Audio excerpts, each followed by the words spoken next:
10 stunning photography spots in Dorset, England. Hi everybody, Rick McAvoy here. Welcome back to my YouTube channel. This video is about the blog post whose title I've just read to you. There's a point behind this as well. It's not just about the headlines. There's something else which we all need to remember to do. Anyway, this is going to be a shorter video because I'd rather you went to the blog post, which you can get to at rickmcavoyphotography.com/blog, and look at the photos yourself. What are these locations? One of them is Durdle Door, the world famous Durdle Door, which is not far from Lulworth Cove, which is not far from Bat's Head, which is not far from Kimmeridge Bay.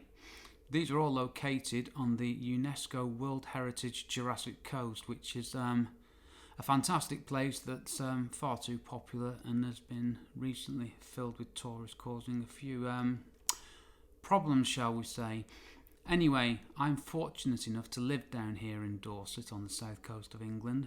Sorry, I said Dorset England in the title because I've realised that more people watch my YouTube channel and visit my website from America and other countries than do from the UK, which is wonderful. I've always wondered when people say London, England, Americans, I thought it all sounds a bit odd, but the pennies just dropped with me after all these years. I finally got it. So we've got the 4 headline locations. These are stunning locations people travel 4 miles to see. Another one, which there's a wonderful sunset photo of, is a picture of Brownsea Island from Shore Road in Sandbanks. Sandbanks is well, they call it Millionaire's Row, Millionaire's Playground, what have you. It's got some of the most expensive real estate, or as we call it in England, property. See, I'm appealing to my American viewers all the time now. It's got some very expensive houses, basically. I nearly landed the job photographing one house a couple of years ago that was £6 million. I got in there, did a test shot, and it all went pear-shaped. That's a story for another time, though. So we've got Brownsea Island, photographed from Sandbanks. We have the cliffs of West Bay as well. I got a stunning shot from there, taken with my Canon 5D. Yes, that's a 5D Mark I camera from about 2007 or something, which, funnily enough, the photos I took with it are still great. That's a digression which I don't really want to get into, but let's not be obsessed about brand new shiny gear, ignoring my last post about the Olympus EM5 Mark III, that is. Other locations, well, this is the point. Excuse me. I'm not editing out that cough because I want this to be real. I also want to get better, and I find that practice makes perfect, so I need to keep practicing a hell of a lot more. So the point I want to get to, there are 2 photos in there taken in my local woods, which are about a mile away from where I live. They could be anywhere.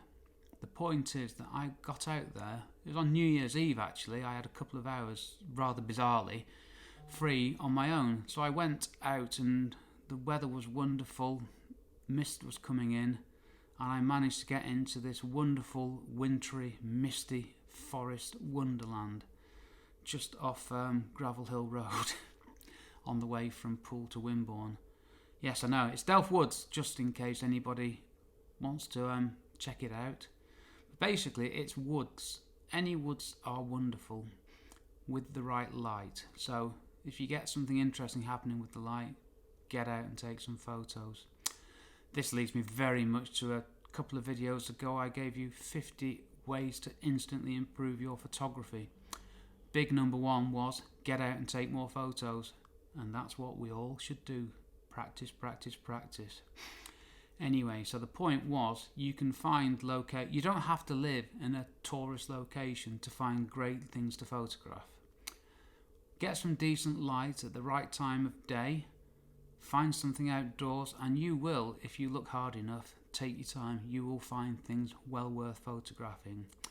And if you do that and you don't go to the headline locations, which I'm being hypocritical here by giving examples of in my blog, whilst at the same time saying go and photograph local, lesser known places. Well, not hypocritical, but you know what I mean. Lost my thread there, criticising myself is never a good thing. So yeah, get out into local places where other people are not taking photos. That's the point I wanted to get onto. Right, we're back on track now. How many photographs have you seen of Durdle Door? Well, the first photo on my blog post you've probably seen 1,000,000 times plus. The second photo you probably haven't seen before because that was taken from a specific location with a fisheye zoom lens. That's another point really. Get to these places, and if you're going to go to a headline place, sure, get the headline shot, nothing wrong with that. I do it all the time, but I always try and get something different. Every time I go out and take photographs in Dorset, that's what I try to remember to do. Yep, I forget sometimes. I'm a bloke, I'm getting on a bit, memory's going a bit, it happens. And the other point was there is a photograph of something called Dorset Red Post. Now, it's nothing more than a red road sign, but it makes for an interesting photo because you don't often see these painted red road signs. Lots of rumour about what they are for. I believe the true story is that they were in some way related to prisoners being taken from Dorchester prison to Southampton docks to be shipped off to Australia for being naughty. Not sure how that fits as a punishment these days, but so yeah, get out and about in your locality, and also photograph things that you possibly drive past every day that other people in other areas might not have ever seen. Always stuff to do.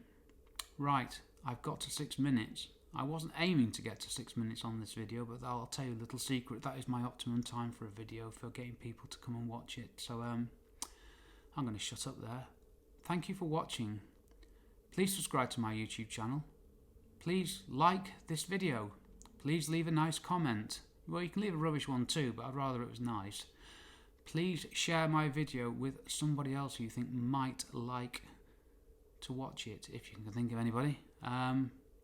Finally, please subscribe to my blog at rickmcavoyphotography.com/blog.